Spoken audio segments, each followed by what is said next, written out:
Alrighty guys, so ignore my mess of this paper. I'm running low on the stacks I have here and I've redone this like 50 times. Alright, so here are some examples of your right triangle trig examples. I know I've attached some videos from other places above, but I definitely wanted to walk through some so you had some examples with me.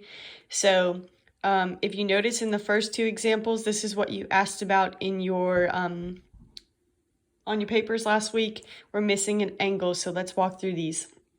So the first thing you always do is find out what sides are given to you of the triangle. So if this is the angle I'm referencing, these are the only two sides I know about. Well, the easiest one to always label is the one that's across from the right angle. That's your hypotenuse, but unfortunately, I don't know anything about the hypotenuse, so that's not going to help me here. But when I come back to my angle, the angle always touches two things. It will always touch the hypotenuse, which we said is this side, and the other side it touches, which would be this here, will be your adjacent side. Okay? If I come back to the angle, this other side that I know about, well, if this was the hypotenuse and this was the adjacent, that leaves this to be the opposite. And notice that it's way across from the angle, so it's opposite of it. Well, which trig function, according to SOHCAHTOA, uses those two letters? Well, O and A, right here, that'd be tangent. So this would be the tangent of the angle, which is theta, that's a Greek letter. And it'll be opposite over adjacent. So it'll be 13.9 over 11. I apologize if you hear the dogs barking. All right, now to solve this, here's what you do. So make sure you download your calculator, or make sure you have this calculator. You're gonna hit second tangent, be 13.9 divided by 11. Notice when I hit second, that tangent had that -1. That's how you know you've hit that button correctly. Okay, so if I round to the nearest whole number, or depends on what the question asked for, our answer this time would be 52 degrees. Okay, hold on, since my dogs don't want to cooperate. This is real life teaching from home. Alrighty, back to this. So our second example, we're going to do the same thing. Our angle is missing. They've put in theta. They could put in whatever they want. Let's find out what we have. Across from the right angle is our hypotenuse, and this time I know something about it. I go back to the angle. This is way across from it, so this would be opposite. Which trig function has O and H? Sine does. So this will be sine of theta equals 13 over 15.7. Again, because I'm solving for an angle, when I go to my calculator, I'm going to hit second first. So second sine, and it was 13 divided by 15.7. I forgot to say this, but let me backtrack. I'm kind of all over since, like I said, I've recorded this about 3 times now. Please, before you do any of these problems, make sure you hit the mode button on your calculator and make sure degree is highlighted like mine.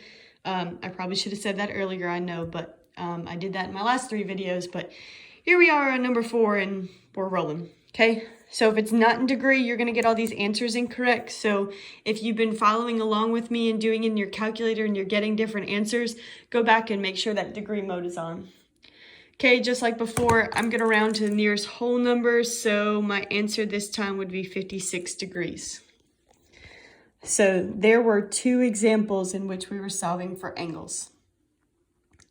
Okay, down here in my bottom 2, now I know the angle and I'm missing a side, so I'm going to walk you through how to do this. So in referencing this angle, I label what I have again. So X is across from the right angle, so that's my hypotenuse. This is not touching the 62, so this would be the opposite. So this is another sine example. So this setup will be a little different. It'll be sine of the angle equals opposite over hypotenuse. Okay, I need to be careful. I want to solve for x. So the first thing I'm going to do is I'm going to multiply both sides by x to get x out of the denominator. So I'm going to get x times the sine of 62 equals 15.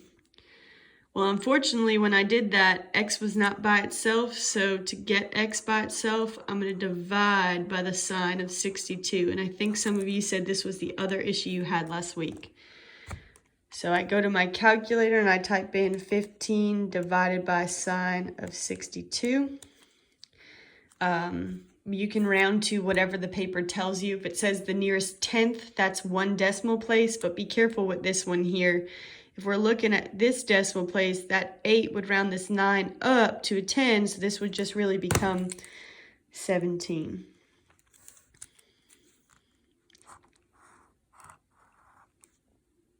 Okay. All right, last example on here. So here is our right triangle here. Notice I messed up.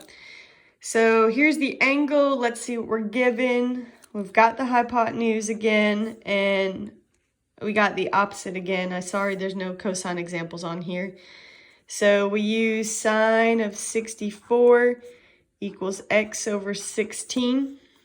Okay, this one's a little different because when I want to get x by itself, whatever's in the denominator, we multiply, and when I do that, I get x by itself, so I can go ahead and put this one in my calculator. So that'd be, what, 16 times the sine of 64.